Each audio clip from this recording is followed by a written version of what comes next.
The sun had barely crested the horizon when Maggie was already on her feet, bare soles touching the cold wooden floor of the small house. At 22, her rough hands told stories her mouth would never dare reveal. 7 childish voices echoed through the house, sometimes crying, sometimes laughing, always demanding her attention. Hey there, thanks for being here. Leave a like, subscribe, and tell us in the comments where you're watching from and what you think of the story. Let's keep going. Maggie, little Tom has a fever again, her mother Elizabeth murmured, never lifting her eyes from the sewing that occupied her. Mornings. She nodded in silence. Always in silence. In the arid northern village, surrounded by mountains that seemed like stern guardians, Maggie walked the dusty streets carrying a basket of washed clothes. The other women chatted in groups, but when she passed, their voices fell quiet, not out of respect, out of indifference. Poor Maggie, one of them whispered when she was far enough away. 22 years old and still unmarried. Who would marry someone like that? Their words floated in the dry air like dead leaves. Maggie pretended not to hear, as she always did, as she always would. But on that day, as she turned the last corner, before home, something changed. A dark horse stopped before her, and for the first time in years, someone looked at her, really looked at her. Excuse me, said the mounted man, removing his hat. Could you tell me where Hillview Farm is? Maggie raised her eyes, and for a moment, the world seemed different. Hillview Farm. Maggie's voice came out smaller than she intended, barely above a whisper. She cleared her throat and pointed toward the eastern hills. Follow the dirt road past the old mill. You'll see it beyond the oak grove. The man smiled, not the polite, dismissive smile she was accustomed to, but something warmer. Thank you kindly, Miss Maggie, she said, then quickly added, Margaret Ann, William Thomas. He tipped his hat again. I'll be working there, so I suspect we'll see each other around town. Her basket suddenly felt heavier in her arms. You're the new farm hand. That's right. His dark eyes held hers for a moment longer than necessary. Have a good day, Miss Margaret. As his horse trotted away, Maggie stood frozen in the dusty street. No one had called her Miss Margaret in years.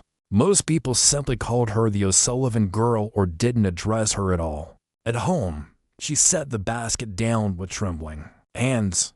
Her youngest brother, Tommy, tugged at her worn skirt. Maggie, I'm hungry. In a moment. Sweetheart, she moved through the motions mechanically, stoking the fire, preparing porridge, wiping runny noses. But her mind wandered to the stranger's respectful tone, the way he'd waited for her answer instead of riding past. You're quiet today, her mother observed, not looking up from her endless mending. Am I?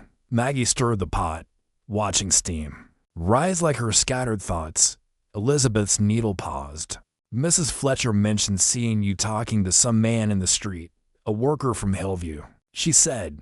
The spoon clinked against the pot's edge. He asked for directions. Her mother's tone carried warning. Best to keep such conversations brief.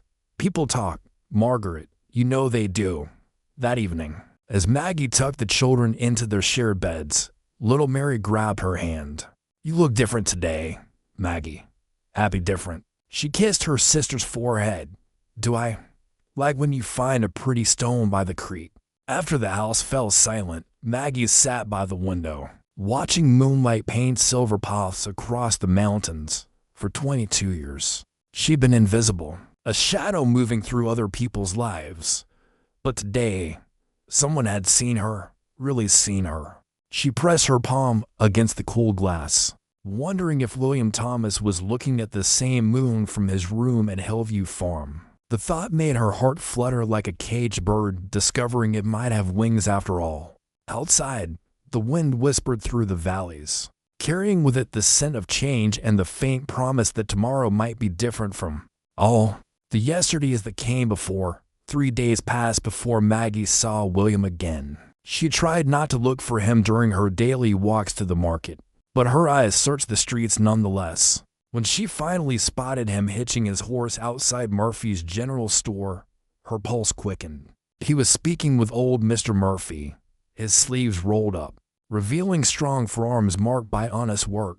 There was something different about him, the way he stood, the careful attention he gave to the older man's words. Most of the young men in town barely acknowledged their elders. Miss Margaret. His voice carried across the wooden boardwalk as she approached with her market basket. Mr. Thomas. She felt heat rise in her cheeks. How are you finding Hillview? Hard work, but good work. He stepped closer, and she caught the scent of hay and soap.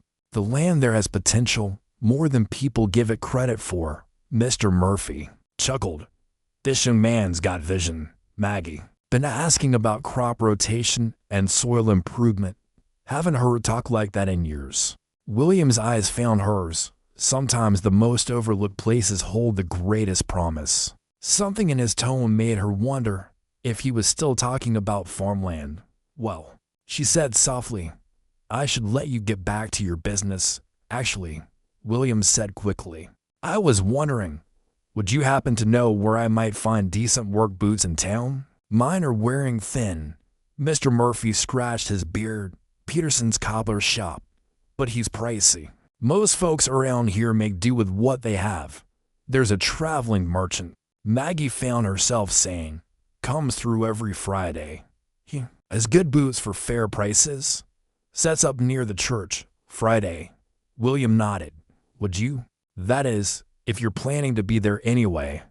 I usually help him unload, she said quietly, in exchange for first pick of the goods for my family, then perhaps I'll see you there. As she walked away, Maggie heard Mr. Murphy's gravelly laugh. That boy's got his eye on you, girl. Her cheeks burned, but for once, she didn't feel ashamed. That afternoon, while hanging laundry behind the house, she overheard her neighbors, Mrs. Fletcher and Mrs. Carroll, talking over the fence.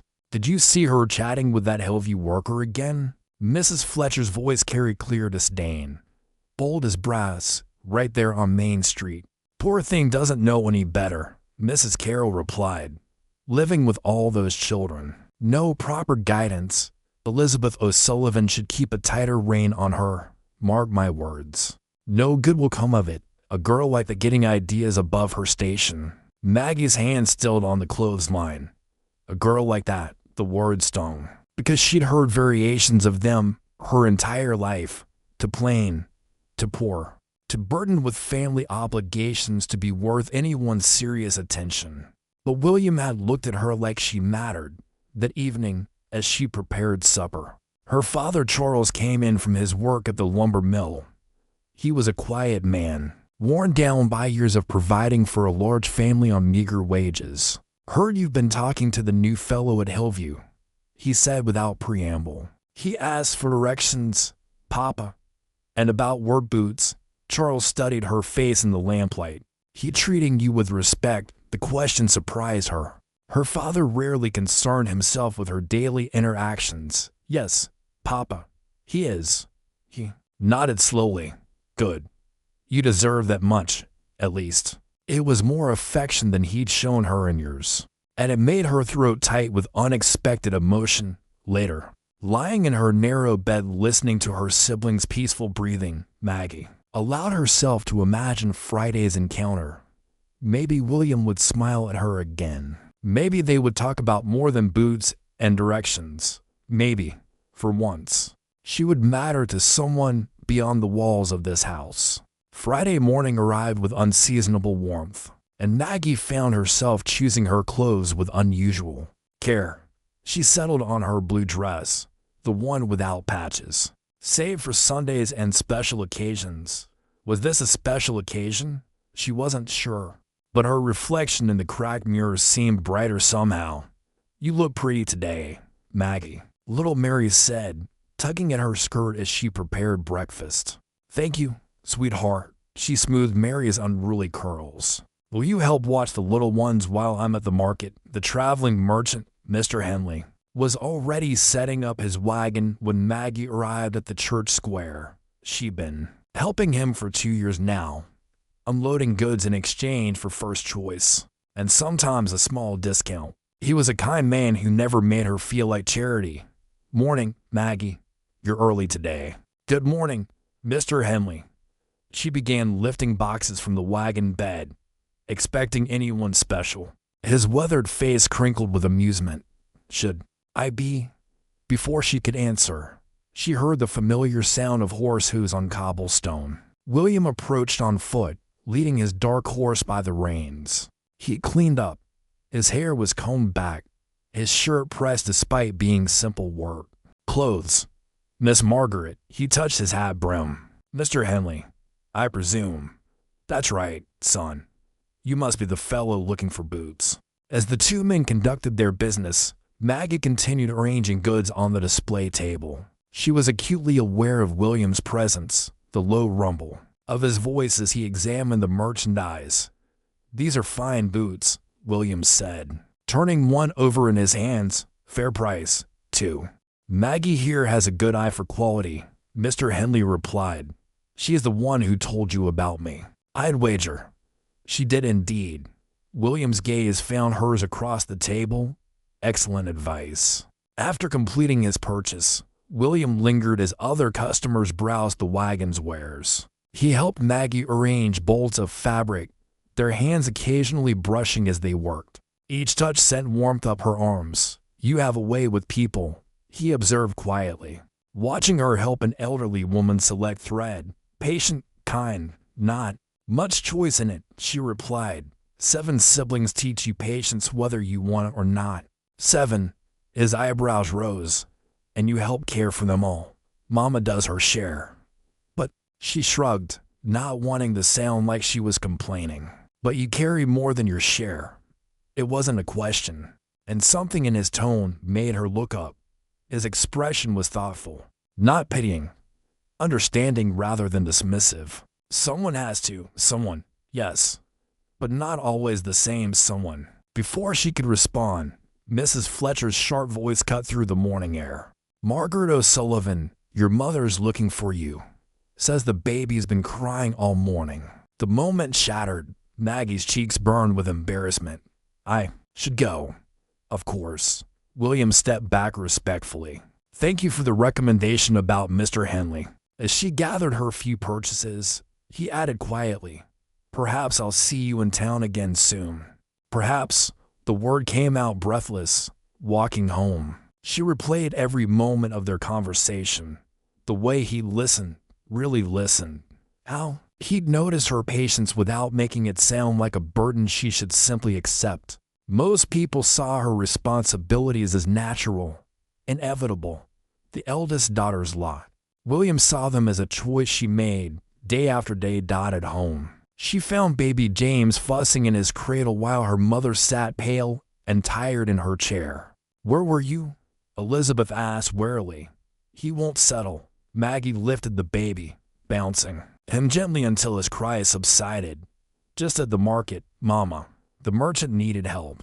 "You spend too much time in town," her mother said. "People notice these things, I know." But for the first time, Maggie found she didn't care quite as much what people noticed.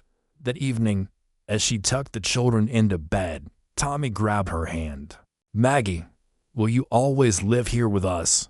The question caught her off guard. "Why do you ask that?" "Sweetheart, Sarah Miller's big sister got married and moved away. I don't want you to go away." She kissed his forehead. "I'm not going anywhere." But as she said it, she wondered if it was still true. Something was shifting inside her, like ice beginning to crack in the spring thaw. For the first time in her life, she was beginning to imagine what somewhere else might look like. The following weeks brought a subtle rhythm to Maggie's days. William began appearing in town more frequently, sometimes for supplies, sometimes for repairs, always with a reason that seemed perfectly legitimate. Their conversations grew longer, more natural, filled with comfortable silences that spoke louder than words. On a Wednesday afternoon, while Maggie sat mending clothes on the front porch, William approached on foot, leading his horse, Miss Margaret. He removed his hat, running fingers through his dark hair. "I hope I'm not disturbing you." "Not at all." She set her sewing aside, smoothing her skirt nervously. "Is everything well at Hillview?" Well enough. He glanced toward the mountains, then back at her. I was wondering. There's a harvest festival next week in the neighboring town of Millbrook. Nothing fancy. Just music and dancing. Would you? That is, would you consider allowing me to escort you? The needle slipped from Maggie's fingers, falling soundlessly to the wooden porch. A festival. I understand if you can't leave your family obligations, he said quickly, misreading her silence. I just thought, I'd like that, she interrupted, her voice barely above a whisper. I'd like that very much. His smile transformed his entire face. Really, really. She felt giddy, like a child offered an unexpected sweet, though I should ask my parents first. Of course. Shall I speak with your father? The formality of it made her heart race. Yes, yes. I think that would be proper. That evening, William knocked on their front door. Maggie heard her father's heavy footsteps, the creak of hinges, low voices in conversation. She tried to listen from the kitchen while pretending to focus on supper preparation, but their words were too quiet to distinguish. After what felt like an eternity, her father returned to the kitchen alone. Papa, she ventured. Charles O'Sullivan studied his eldest daughter's face. He asked permission to court you properly, asked to take you to the Harvest Festival as a first. What did he call it? Formal outing. Maggie's heart hammered against her ribs. And what did you tell him? I told him yes. He held up a hand before she could respond. But I also told him that you're a good girl from a respectable family, even if we don't have much. He's to treat you with honor. Thank you, Papa. Tears pricked her eyes. Thank you. He seems decent enough, Charles continued gruffly. Works hard, speaks respectfully. But Maggie, he paused, his weathered face serious. Don't get your hopes too high. Men like him, they don't usually stay in places like this. The warning stung, but she pushed it aside. I understand. Her mother's reaction was less encouraging. A festival. Elizabeth's needle jabbed through fabric with unusual force. Margaret, you barely know this man, and he's just a farmhand. What could possibly come of it? Maybe nothing, Mama. But maybe something wonderful. Wonderful. Her mother's laugh was sharp. Child, you're 22 years old with 7 siblings to help raise. You can't afford wonderful. You need practical. But that night, lying in bed with little Mary curled beside her, Maggie allowed herself to dream. She imagined music and laughter, William's hand guiding hers through unfamiliar dances. She pictured herself in her Sunday dress, feeling pretty and wanted and worthy of someone's attention. The next morning brought harsh reality. Mrs. Fletcher and Mrs. Carroll were already gossiping over the fence when Maggie stepped outside to hang laundry. Can you believe it? That O'Sullivan girl. Going to a festival with that Hillview worker. Someone should tell her not to get ideas above her station. Girls like her need to be realistic about their prospects. Mark my words. He'll use her for entertainment and move on. Men always do with girls who make themselves too available. Maggie's hands shook as she penned. Sheets to the line. Each word felt like a small cut, designed to bleed her confidence away. But underneath the hurt, something else stirred, a quiet defiance she'd never felt before. Let them talk. For once in her life, someone had chosen her. Someone had looked past her circumstances and seen something worth knowing. That afternoon, William stopped by with a small bouquet of wildflowers. For you, he said simply, offering the modest blooms. I thought they might brighten your day. No one had ever brought her flowers before. She buried her face in them, inhaling their sweet scent, and decided that whatever came next, this moment was worth every whispered criticism she'd endure. The morning of the Harvest Festival arrived, crisp and golden, autumn painting the mountains in shades of amber and rust. Maggie had barely slept, her stomach fluttering with nervous excitement. She'd spent the previous evening pressing her best dress and braiding Mary's hair, while her little sister peppered her with questions about dancing and music. Will there be cake, Maggie? Mary asked, watching her sister prepare with wide eyes. I hope so, sweetheart. Maggie fastened the small pearl buttons her grandmother had sewn onto the blue dress years ago. They were the finest thing she owned.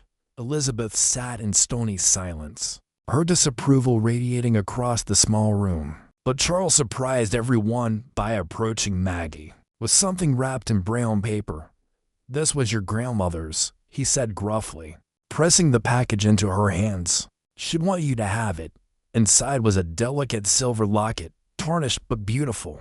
Maggie's fingers trembled as she fastened it around her neck. "Papa, I can't, you can, and you will." His voice was firm but kind. "Every woman deserves something beautiful."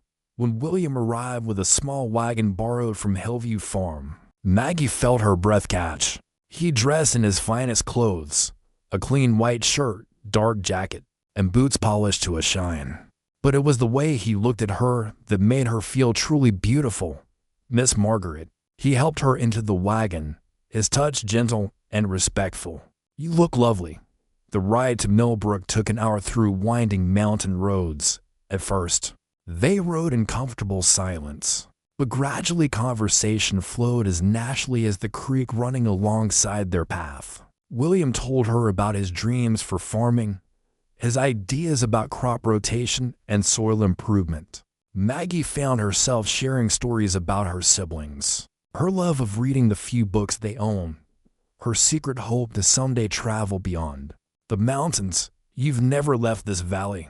William asked, genuine surprise in his voice. "Never." She felt embarrassed by the admission. "I know it sounds small. It doesn't sound small. It sounds like loyalty. But everyone deserves to see what lies beyond their horizon." When they arrived in Millbrook, the festival was already in full swing.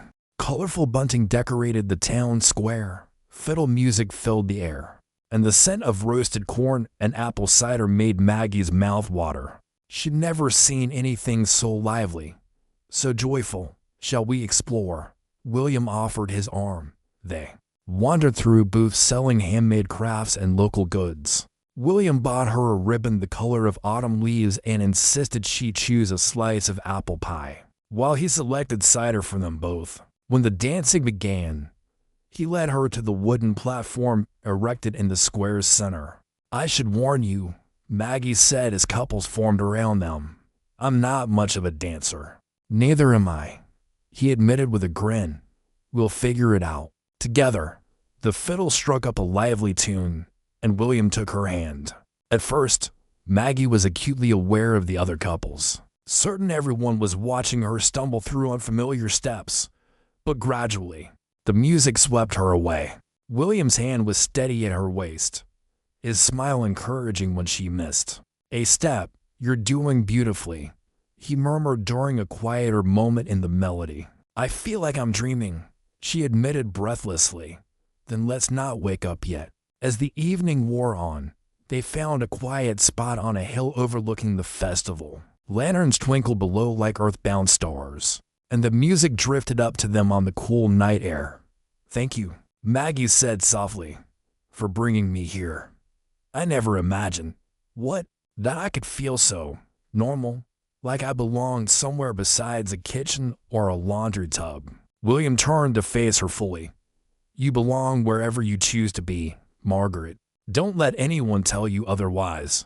The way he said her name, with such conviction and warmth, made her heart race. For a moment, she thought he might kiss her. But instead, he simply took her hand and held it gently. "I should get you home," he said reluctantly. "Your father will worry." The wagon ride back was quieter, both of them lost in the magic of the evening. When they reached her house, William helped her down, his hands lingering at her waist. "I had a wonderful time," she said. "As did I," he paused, seeming to wrestle with words. "Margaret, I hope. That is, I'd very much like to see you again, properly, with your parents' permission." "I'd like that too," he smiled, touched his hat brim, and climbed back onto the wagon. Maggie watched until the darkness swallowed him completely, then touched the locket at her throat and smiled. Inside, her family was asleep except for Mary, who crept from her bed to whisper, "Was it magical, Maggie?" "Yes," she whispered back, meaning it completely. It was magical. The weeks following the harvest festival brought an unexpected lightness to Maggie's days. William's visits became a cherished routine, sometimes brief encounters in town, other times longer conversations on the front porch while her family bustled around them. Each meeting deepened their connection, weaving threads of understanding between two souls who had found something precious in each other. On a particularly crisp October afternoon, William arrived carrying a small wooden crate. "Books," he announced, setting it down carefully. "I thought you might enjoy them." Maggie's eyes widened as she lifted the volumes one by one. Poetry by Elizabeth Barrett Browning, novels by Charles Dickens, even a collection of Shakespeare's sonnets. Her fingers traced the leather bindings reverently. "William, I can't accept these. They must be valuable. They belong to my mother," he said quietly. She always believed books should be shared, not left gathering dust on shelves. "Your mother," Maggie looked up, realizing how little she knew about his past. "She passed when I was 16. His voice carried old grief, carefully contained. "She would have liked you, I think. She always said the best people were those who carried others' burdens without complaint." They sat together on the porch steps, the books between them like a bridge. William told her about his childhood in Pennsylvania, his mother's love of literature, his father's early death in a mining accident. Maggie shared her own memories, the way her grandmother used to sing Irish ballads while cooking, her secret dreams of teaching children to read, the stories she made up for her siblings during long winter evenings. "You have a gift with them," William observed, watching through the window as little Tommy helped Mary with her letters at the kitchen table. "They listen to you differently than they do to your parents. They're good children. They just need patience, and you have an endless supply of it, it seems." Something in his tone made her look at him more closely. "You sound disapproving." "Not disapproving. Concerned." He turned to face her fully. "When do you get to be just Margaret, not the caretaker? Not the eldest daughter? Not the one everyone depends on? Just you?" The question hit her like a stone dropped into still water, sending ripples through thoughts she'd never dared examine. I don't know what you mean. When I see you with your siblings, or helping Mr. Henley, or listening to Mrs. Patterson complain about her arthritis at the market, you give all of yourself. But who gives back to you?" Maggie felt heat rise in her cheeks. "That's just how families work, William. Everyone has their role, but your role seems to require you to disappear." Before she could respond, the front door opened and Elizabeth appeared, her expression pinched with disapproval. "Margaret, the baby needs feeding and supper. Won't prepare itself." "Of course, Mama." Maggie stood quickly, gathering the books. "William, thank you for these. They're wonderful." He rose as well, hat in hand. "Mrs. O'Sullivan, I hope you don't mind my visiting." Elizabeth's smile was tight. "Mr. Thomas, while I appreciate your attention to Margaret, I hope you understand. Her responsibilities here are quite demanding." "I do understand, ma'am. I admire her dedication to your family." "Good. Then you'll understand why she can't afford distractions from her duties." After William left, Maggie found herself scrubbing dishes with unusual force, her mother's words echoing in her mind. Distractions. As if caring for someone outside these walls was somehow selfish. That evening, she opened one of William's books. By lamplight, Mary's head heavy against her shoulder as she read aloud from a collection of fairy tales. The words transported them both to kingdoms where ordinary girls became queens, where love conquered impossible odds, where happy endings weren't just for the privileged few. "Do you think that could really happen, Maggie?" Mary whispered drowsily. "Could someone like us become a princess?"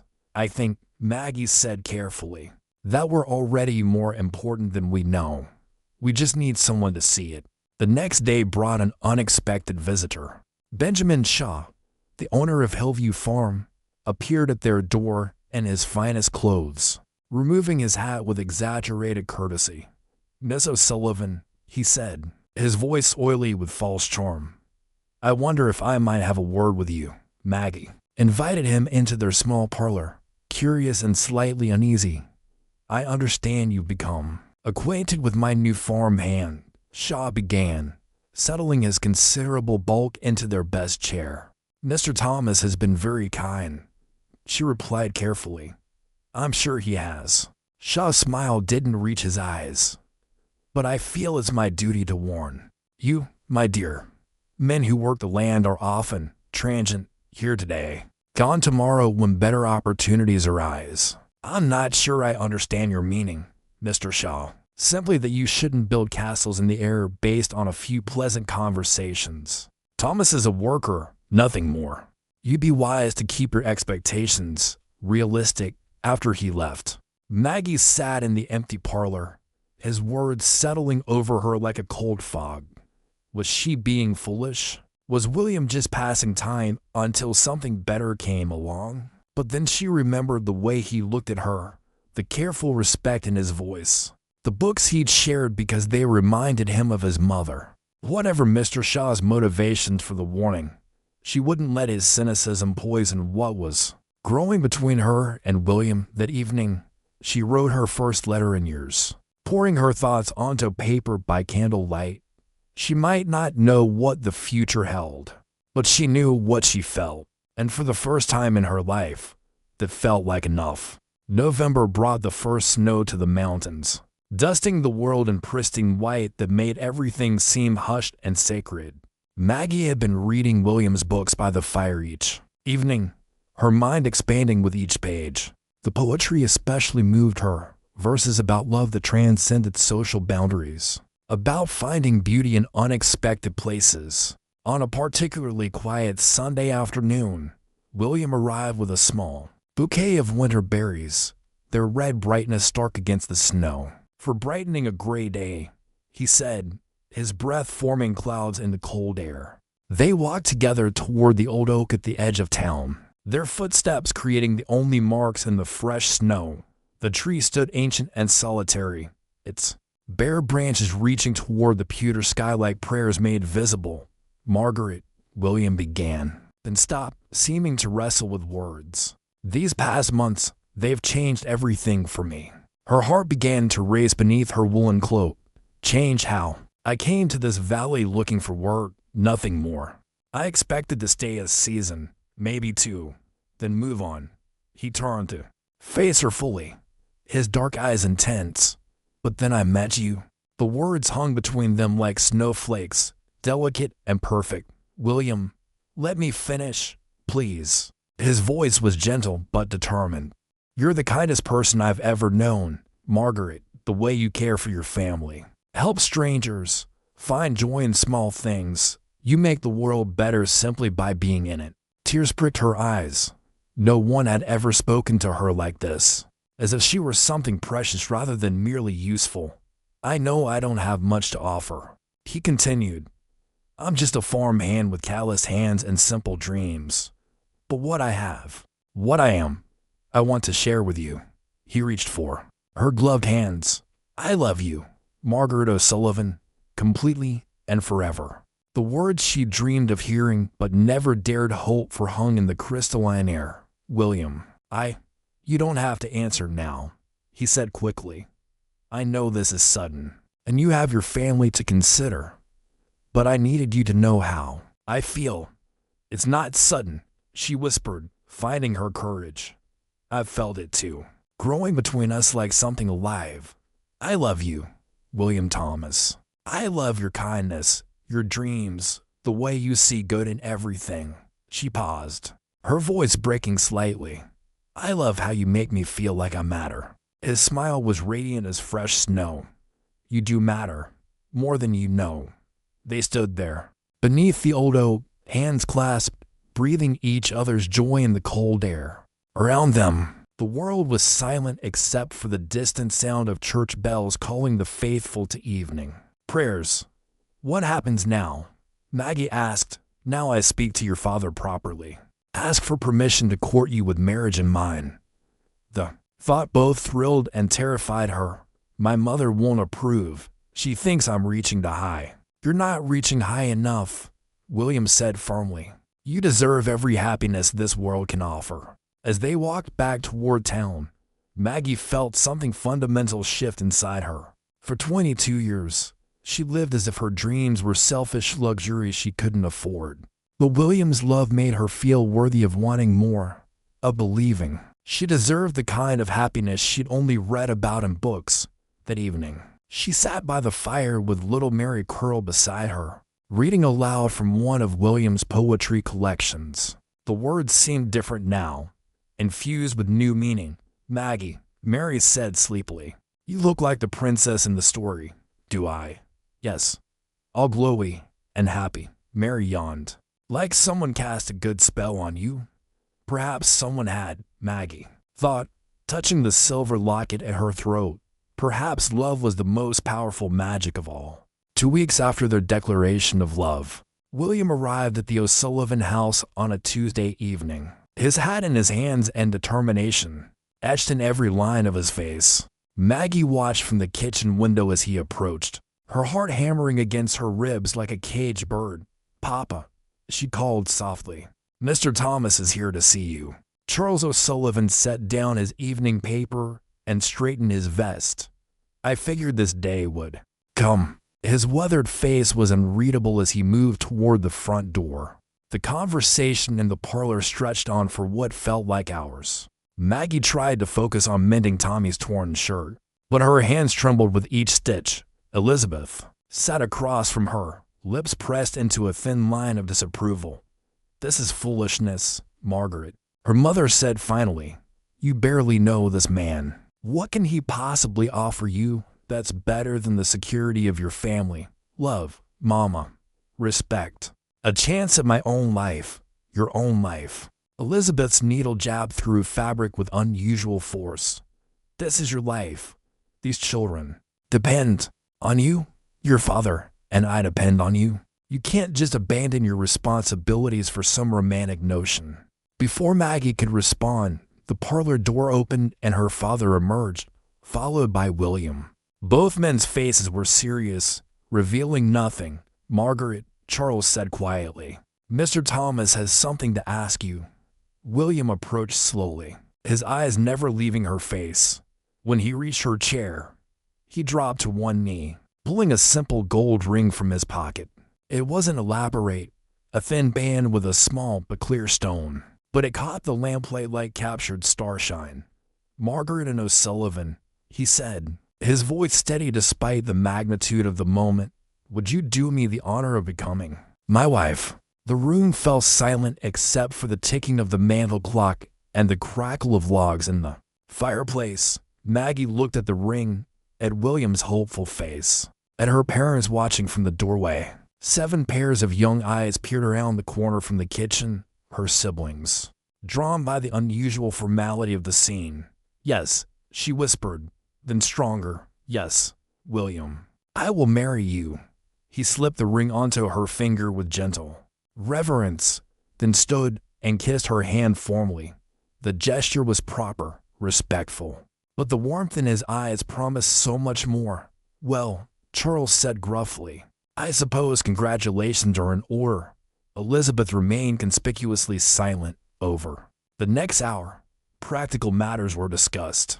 The wedding would be small, held at the local church in the spring when mountain roads were more passable. William would continue working at Hillview Farm until they could find their own place. Maggie would, of course, help her family transition to managing without her constant assistance after William left, promising to return the next evening to discuss details. The house erupted in excited chatter from the younger children. Mary bounced around Maggie, begging to see the ring again. Tommy wanted to know if William would teach him to ride a horse. Little James simply clung to Maggie's skirt, sensing change he couldn't understand. But it was Elizabeth's reaction that cut deepest. "I hope you know what you're doing, Margaret," she said, her voice cold as winter wind. "When this romantic dream fades and you're faced with the reality of marriage to a man with no prospects, don't come crying to me." "Mama, no." Elizabeth held up her hand. "You've made your choice. Now you'll live with the consequences."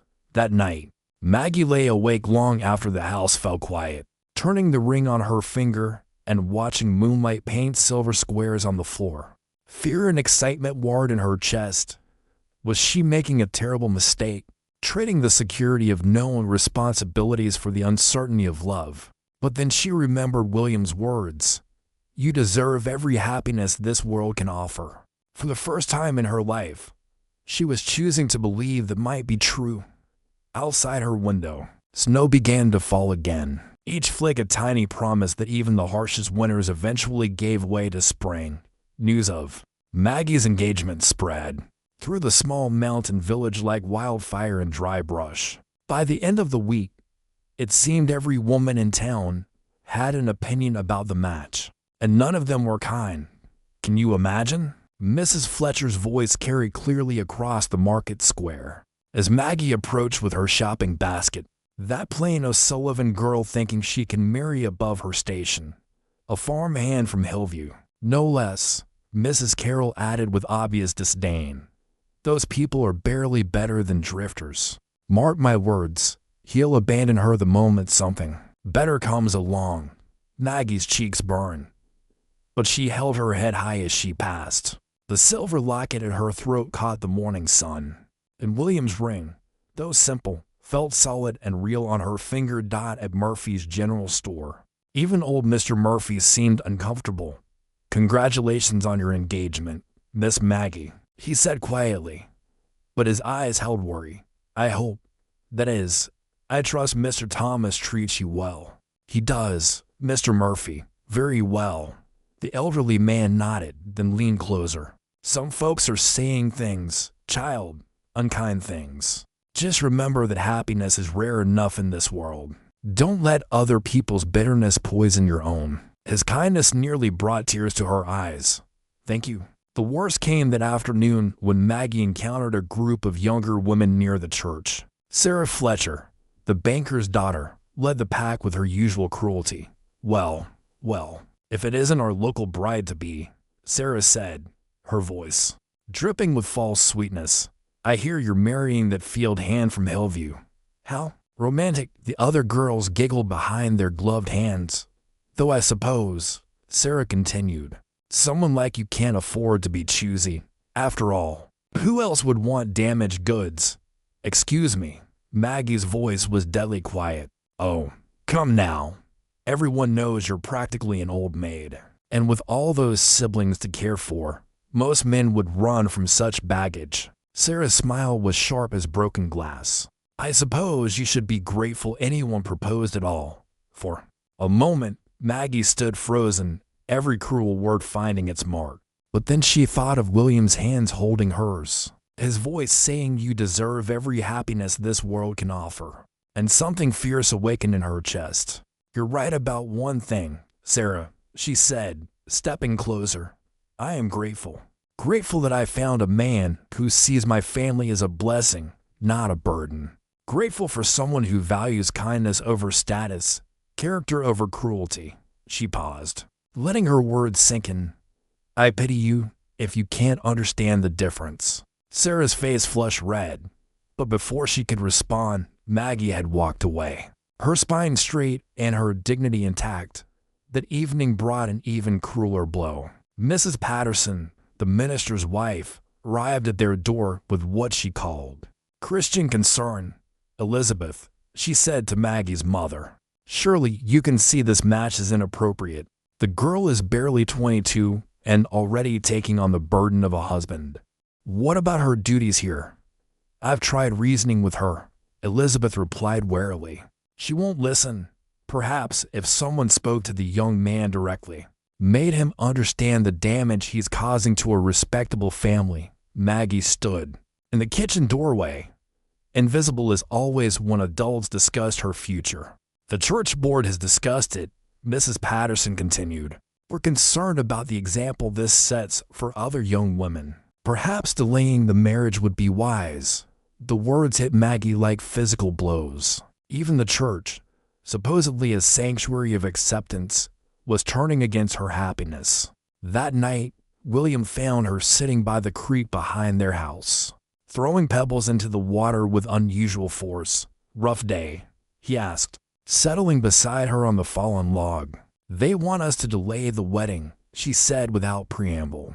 "The church board thinks we're setting a bad example." William was quiet for a long moment, watching the water flow over smooth stones.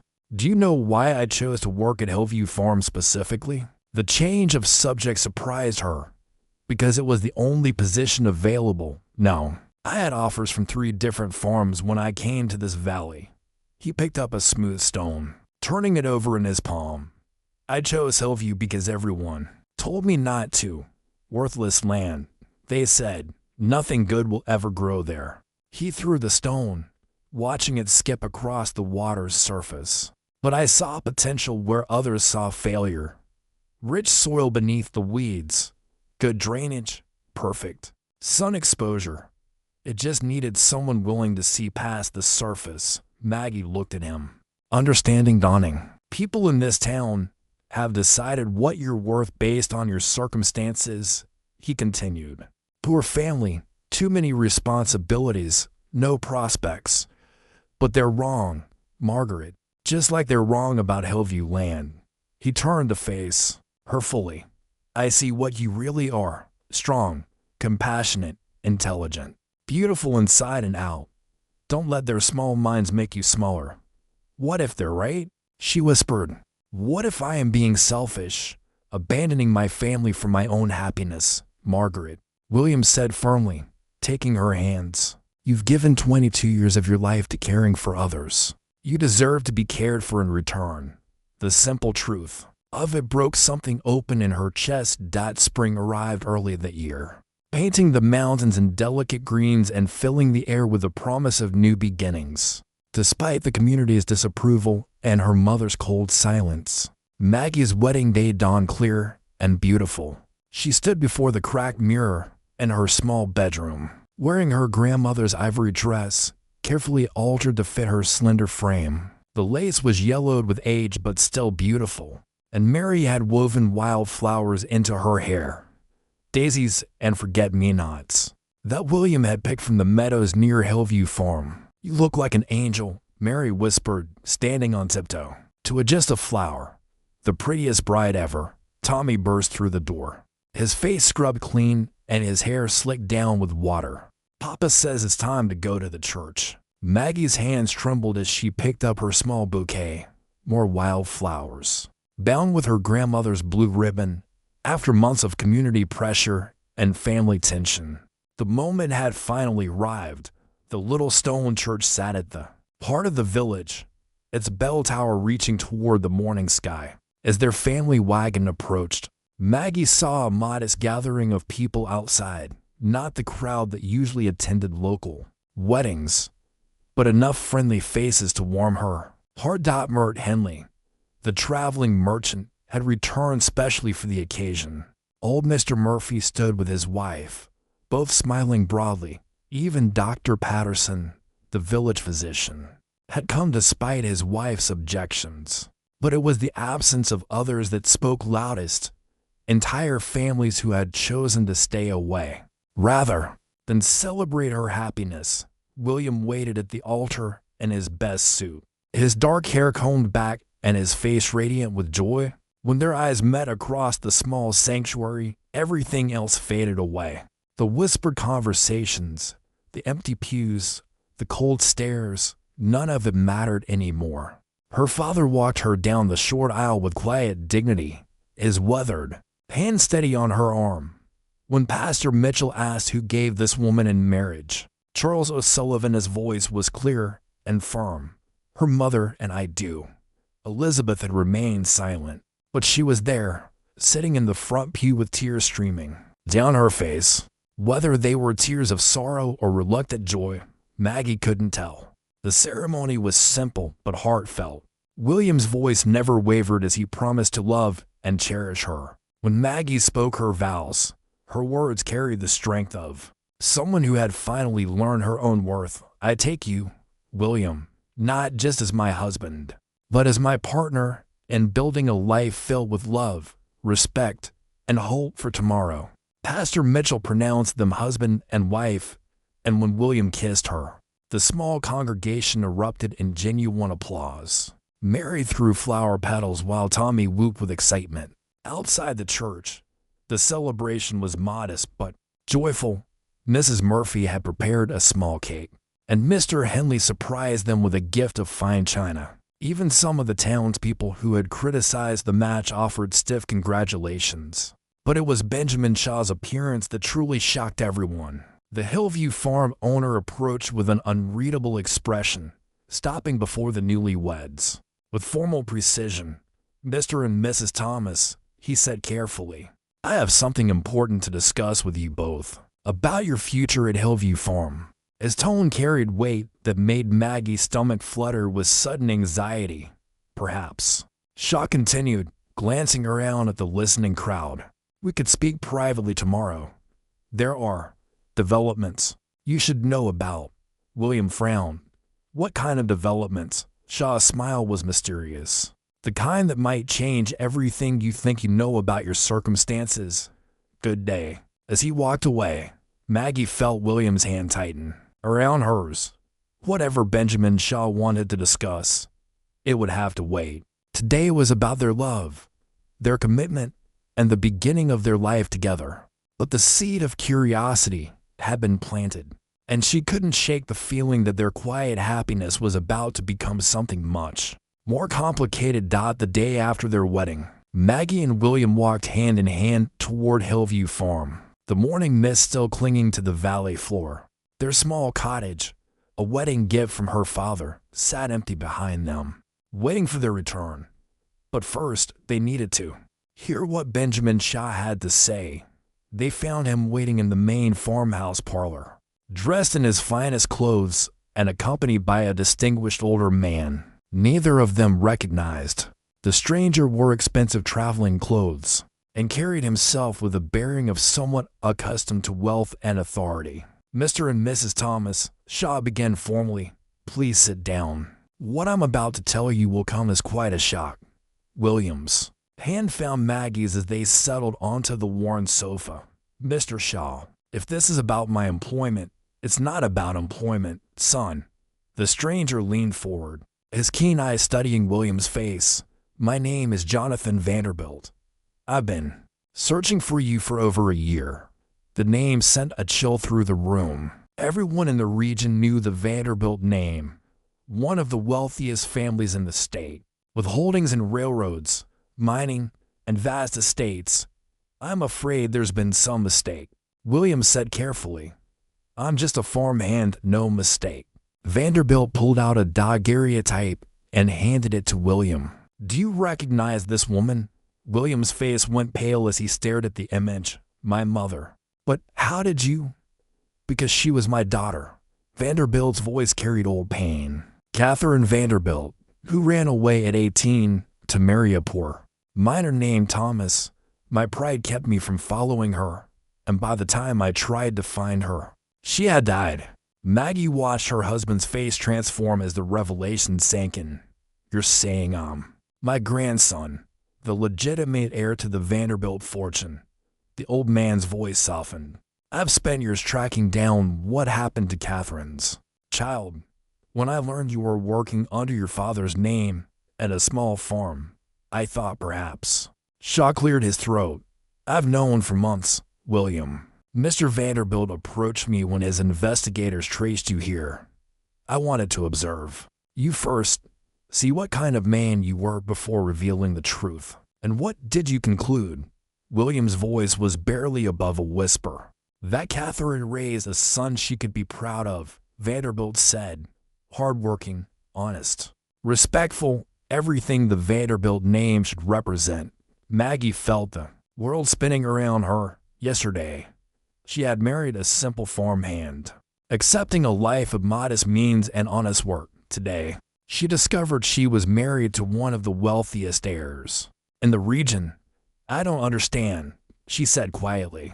"If William is your grandson, why has he been working as a laborer?" "Because I didn't know," William said, his voice hollow with shock. "My mother never told me about her family. She said they had disowned her for marrying beneath her station. My greatest regret." Vanderbilt admitted, "I was a foolish, proud old man who let prejudice blind me to my daughter's happiness. I won't make the same mistake with my grandson." He stood and walked to the window overlooking the farm. "This changes everything, William. You're no longer just a worker at Hillview Farm. You own it, along with considerable holdings in 3 states, mining interests, and enough money to ensure your children never want for anything." The silence stretched long and heavy. Maggie looked at William, seeing her own confusion reflected in his eyes. How did one process such a complete transformation of identity? "What if I don't want it?" William asked finally. Vanderbilt turned back to them, surprise clear on his face. "What do you mean?" "I mean, what if I'm content with the life I've built? What if I don't want to be a Vanderbilt?"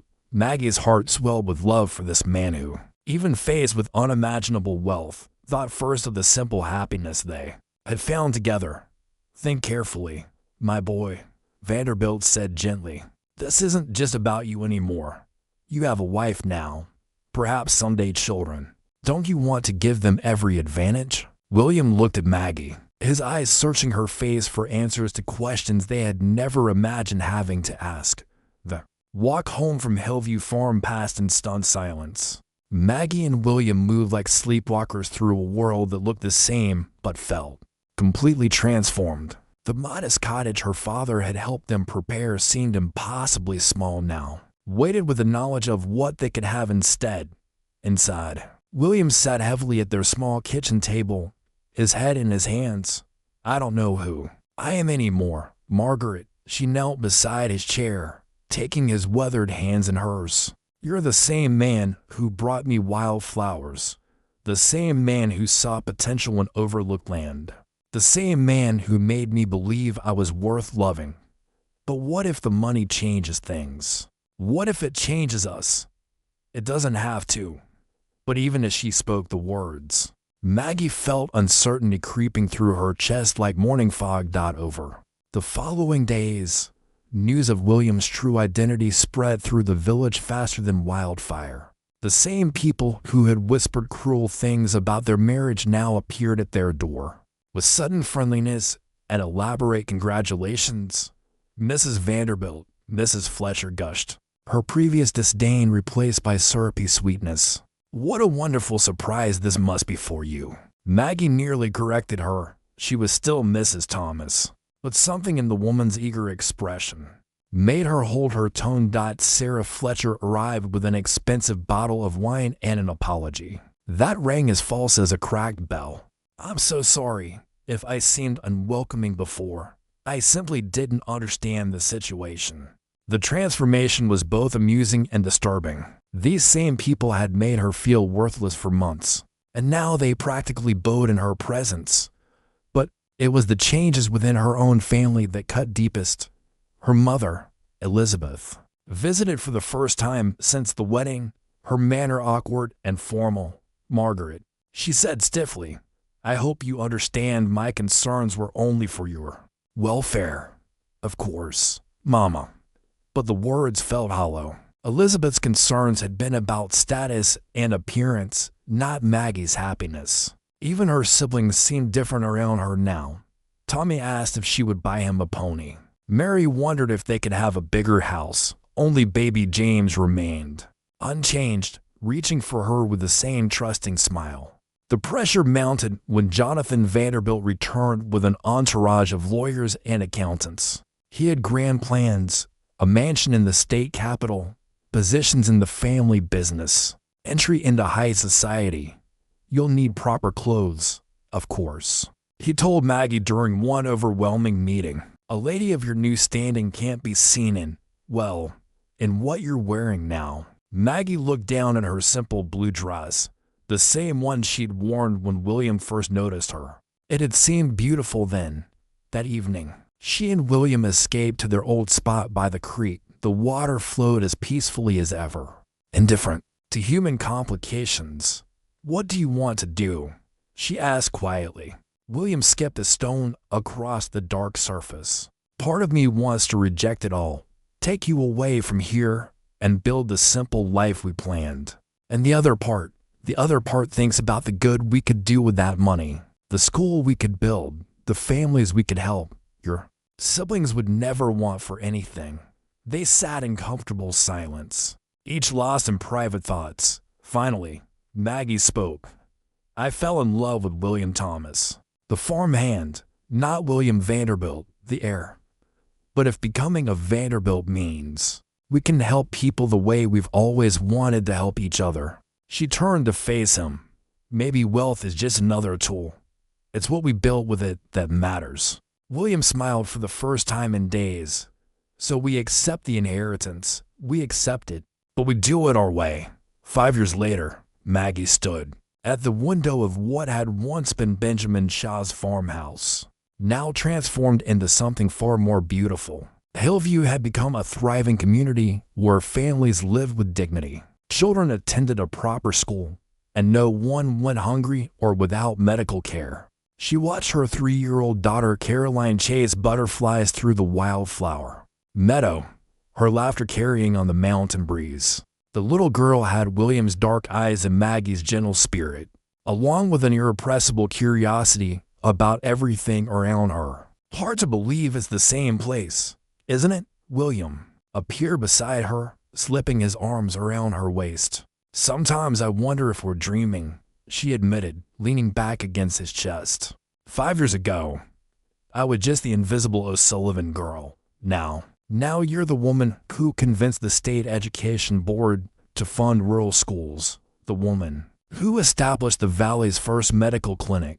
The woman who proved that caring for others isn't weakness, it's strength. Maggie smiled, remembering the battles they'd fought to transform their wealth into meaningful change. Jonathan Vanderbilt had initially resisted their unconventional approach to philanthropy, preferring traditional charity galas and society donations. But William had stood firm in their vision. This is what my mother would have wanted, he told his grandfather, to use our advantages to lift others up, not to separate ourselves from them. The transformation hadn't been easy. Converting Hillview into a model community required patience, planning, and countless small acts of bridge building with suspicious neighbors. But gradually, trust had grown. Families who had once struggled in isolation now had access to education, healthcare, and meaningful work. Maggie had found her calling as the community's unofficial coordinator, helping new families settle in and ensuring children received proper schooling. She'd also quietly continued supporting her own family, though her mother still struggled with the dramatic change in their circumstances. A gentle knock interrupted her thoughts. Mrs. Thomas, young Peter Murphy, Mr. Murphy's grandson, stood in the doorway holding a slate covered with careful writing. Could you look at my essay about the farm? Of course. Peter. She took the slate, reading his earnest description of life at Hillview. The boy had arrived 2 years ago with parents fleeing poverty in the eastern cities. Now he was one of their brightest students. It's wonderful, Peter. You've captured exactly why this place is special. Through the window, she saw William leading a group of new arrivals on a tour of the property. Among them was a young widow with 2 small children, seeking the fresh start that Hillview offered. Maggie recognized the wary hope in the woman's eyes, the same expression she'd worn when William first looked at her with genuine respect that evening. As they tucked Caroline into her bed, their daughter asked her favorite question. Tell me the story again, Mama, about how you and Papa met. Maggie settled beside the small bed, smoothing her daughter's dark curls. Once upon a time, there was a girl who thought she was invisible. She told a familiar tale. The chance meeting on a dusty street, the harvest festival, the wildflowers and books and quiet moments by the creek. But she always ended the same way. And they lived happily ever after? Caroline prompted sleepily. They learned that happiness isn't something you find, sweetheart. It's something you build, day by day, by choosing love over fear and kindness, over selfishness. Later, sitting on their porch watching stars emerge over the mountains, William took her hand. Any regrets? Maggie thought of the girl she'd been, invisible, resigned, convinced she deserved nothing more than endless service to others' needs. Then she looked at the thriving community around them. The good they'd accomplished, the love they built. Together only one, she said softly. I regret all those years I believe I wasn't worthy of happiness. And now I know that everyone is worthy. We just have to be brave enough to claim it. In the distance, the lights of their community twinkled like earthbound stars, each one representing a family who had found hope and dignity in Hillview. The invisible girl had become a woman who made others visible, and in doing so, had discovered the